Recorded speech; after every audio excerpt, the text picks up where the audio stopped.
It's barely 7 a.m. I'm sipping my coffee, still in sweatpants, when Monica Caldwell, the queen bee of the Pine Hollow HOA, storms into my living room waving an eviction notice like it's her personal sword of justice. I'm on the phone with Governor Ellis, my voice low, saying, "Sir, they're trying to take this safe house." Monica's face? It goes from smug to ghost white in a split second, like she just realized she picked a fight with the wrong guy.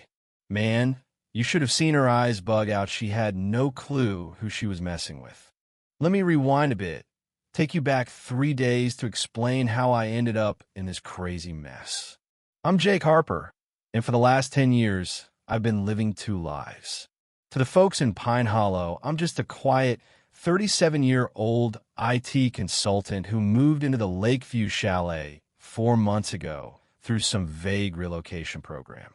Boring dude, keeps to himself, probably spends his nights debugging code or whatever.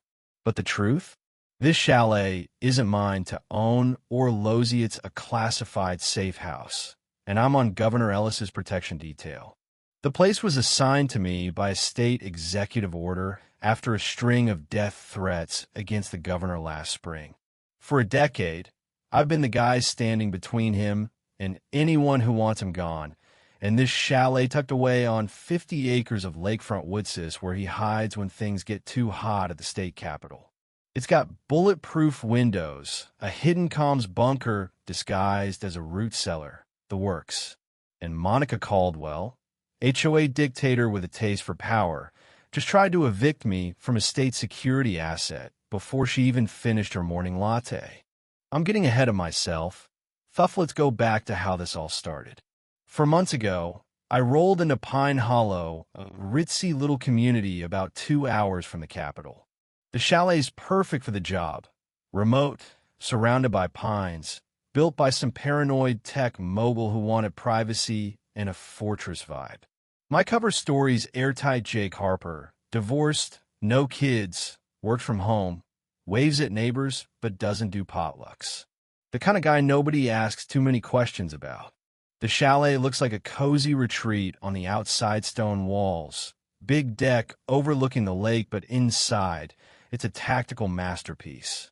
Motion sensors, encrypted comms, enough gear stashed in the basement to outfit a SWAT team. I've been there 14 weeks when Monica decided to turn my life upside down. It was a crisp October morning, and I'm running checks on the secure line to the governor's team when I hear tires crunching on a gravel drive. Through the kitchen window, I spot a sleek black Range Rover pulling up like it owns the place. Out steps Monica, mid-50s with a platinum pixie cut that probably costs more than my truck, rocking a tailored blazer and a smile sharp enough to cut glass. Behind her are two sidekicks, Claire Dempsey, with a leather binder that screams, "I'm important," and Tara Voss, tapping away on a tablet, already sizing up my property like it's up for auction. It's not a neighborly visit. It's a calculated move, like they're casing the joint. I check the security feed, and my gut's screaming trouble. Monica's got this strut, pointing at the chalet's feature security cameras, reinforced windows like she's briefing a hit squad. Claire's snapping photos, Tara's taking notes. This isn't about welcoming me with a casserole. It's reconnaissance. I mute my phone, tuck my sidearm into its holster, and open the door with my best clueless homeowner face. "Morning, can I help you?" Monica's smile is all teeth. "Mr. Harper, I'm Monica Caldwell, Pine Hollow HOA president. This is Claire and Tara from our compliance committee. We need to talk about your property." Compliance committee? That's a red flag right there. I keep it cool, curious, but not spooked. Didn't know there were any issues with the chalet. Monica's eyes flick past me, scanning the interior like she's memorizing it. "Oh, I'm sure we can sort it out, but may we come in? There are some community guidelines we need to discuss." Every instinct's yelling, "Danger," but shutting her out would blow my cover faster than a bad alias. I let them in, tracking their movements like I'm trained to do. Claire starts photographing the place fireplace, windows, even the damn light fixtures, while Tara's jotting notes about sight lines to the lake. Monica's heels click on the hardwood as she prowls the great room, saying, "Lovely place, Jake, but it's different. More like a government office than a home. Don't you think?" That word government hits like a punch. How the hell does she know anything about this place? My cover's rock solid, vetted by the state. Unless someone's leaking classified info, there's no way she should suspect a thing. "I'm not sure what you mean," I say, playing dumb. "It's just a house. The last owner liked his toys." Monica turns, and for a split second, her smile slips, revealing something cold, calculating. "Let's not play games, Jake. We know this place is more than a weekend getaway. The question is, can we work out a deal, or do we need to get official?" The threat's clear, even wrapped in that syrupy tone. Claire hands me a legal-looking document, thick as a novel, titled Pine Hollow Emergency Access Ordinance. It's got official seals, signatures, the whole 9 yards, but it stinks of setup. It demands select properties be available for community events with 72 hours, notice specifically lakefront homes with enhanced security features. My chalet's the only one that fits the bill. And get this, it was passed in a secret emergency session with no notice to me. Shady as hell. I scan the document, keeping one eye on Monica's crew. This says I've got to open my home for your events. That's a big ask for private property. Monica's smile sharpens. Pine Hollow's not your average neighborhood, Jake. We cater to elite clientele, people with influence, money. Your chalet's perfect for discreet gatherings. Fundraisers, corporate retreats, private meetings for powerful folks. She pauses, letting that sink in. Events that pay well for everyone involved. And there it is, the real game. This isn't about HOA rules. It's about cash and connections. Someone wants my chalet for high-stakes political deals, and Monica's the front woman. What if I say no? I ask, testing her. Claire pipes up, all business. Non-compliance carries fines $500 a day, escalating to $2,500 after a week. Plus, legal action for damaging community property values. It's financial warfare designed to bleed me dry. Then Monica drops the bomb. "Senator Grayson's already booked your place for a fundraiser next weekend. It'd be a shame to disappoint him. Grayson, Governor Ellis's biggest rival, the guy gunning for his seat in the next election." This just went from a property grab to a political hit. I hand the document back, buying time. "I'll need to talk to my lawyer." Monica nods, but her eyes say she's already won. 48 hours, Jake. We'll be in touch." They leave, and I'm left wondering who's feeding her intel about this place. I lock the door, flip the security system to high alert, and call my boss, Deputy Director Kane. Potential breach, I tell him. They know too much, and Grayson's name came up. Kane's voice is grim. "We've got chatter about Grayson's campaign sniffing around for off-the-books venues. Stay sharp, Jake. Document everything.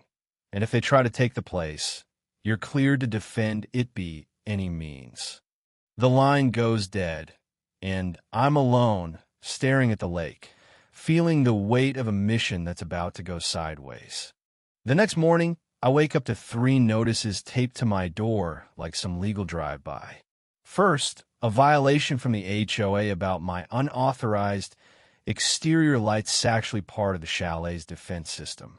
Second, a county inspector demanding access for code violations based on an anonymous tip. Third, a restraining order claiming I'm breaching HOA covenants by not complying with their ordinance. It's a coordinated attack, each move designed to box me in. Then my secure phone buzzes, "Package delivery, priority alpha. The governor's coming tonight." Worst timing ever. I reply, "Facilities compromised. Suggest alternate location." The response is immediate. Negative. Primary sites are hot. Prepare for arrival. I've got 12 hours to secure a safe house under siege while keeping my cover intact. That afternoon, I get a surprise visitor DR. Margaret Voss, a retired professor who lives next door. She's in her 70s, sharp as a tack, carrying a tray of oatmeal cookies and a worried look. "Jake, we need to talk about Monica," she says over coffee. She's been in Pine Hollow for 20 years. Watched it change under Monica's iron fist.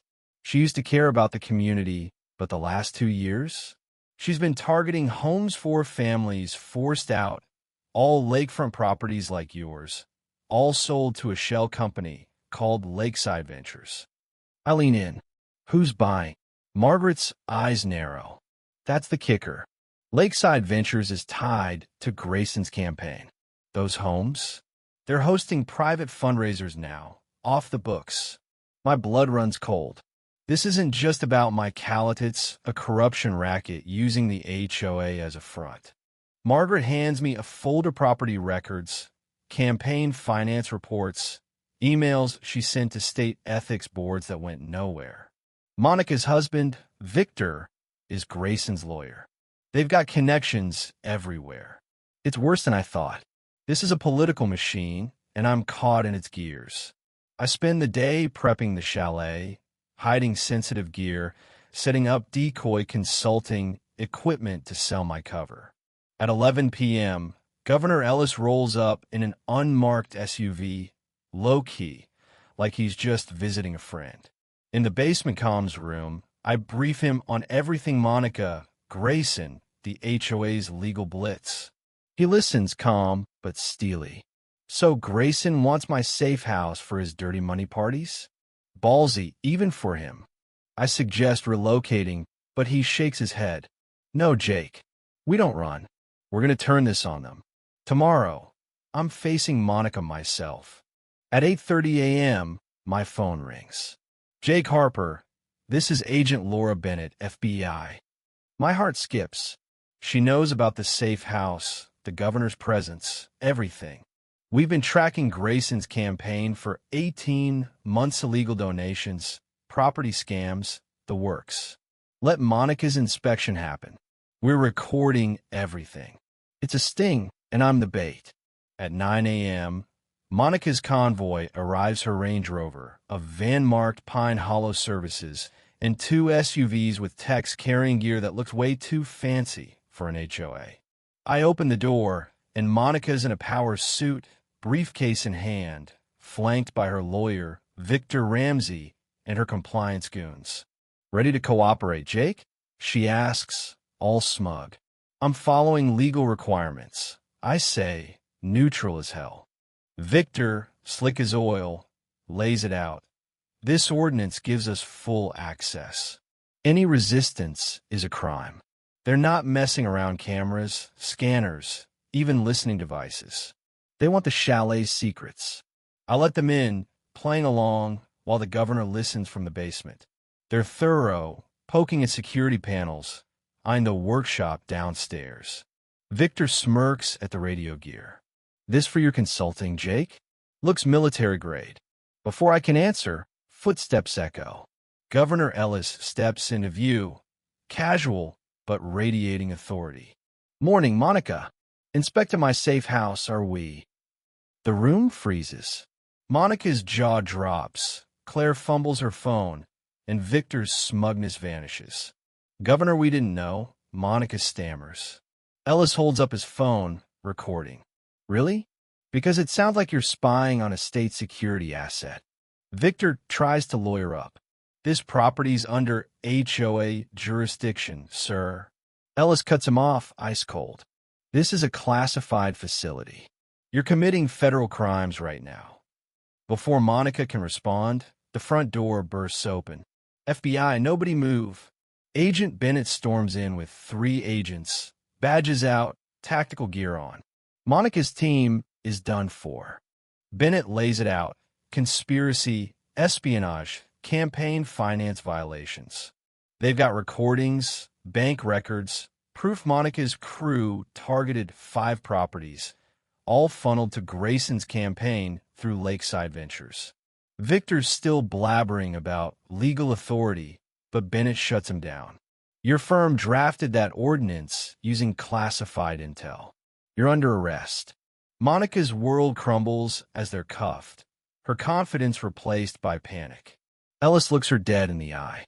You thought you could steal my safe house for Grayson? Bad call. He sold you out last night. Monica's face falls alone, betrayed by the senator she thought had her back. The arrests take hours, gear seized, vehicles impounded, the chalet now a crime scene. 3 months later, I'm watching the news from the chalet's deck. Grayson pleads guilty to 20 charges, gets 10 years. Monica's sentenced to 5, ordered to pay $3 million in restitution. Victor's disbar gets 4 years. The other families get their homes back or full compensation. New laws pass, protecting state assets and cracking down on HOA scams. Pine Hollow's HOA, completely overhauled transparent books, live stream meetings, no more property grabs. The chalet's still a safe house, but now it's also hosting community events, kids learning about the lake, families rebuilding trust.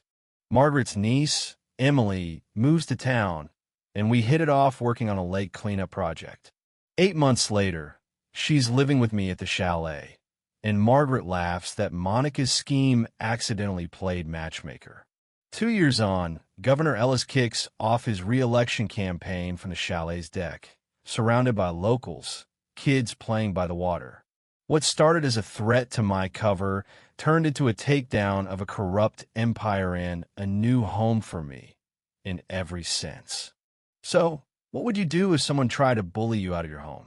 Fight back with lawyers, go public, or play their game and flip the script like I did? Drop your thoughts in the comments. I am reading everyone. If you've got an HOA horror story, share it. It might end up in our next video. Hit that like button if you're all about justice, and subscribe for more stories where the little guy wins big. Next week, we got a doozy and nosy neighbor picks a fight with a federal prosecutor and regrets it. You won't want to miss it.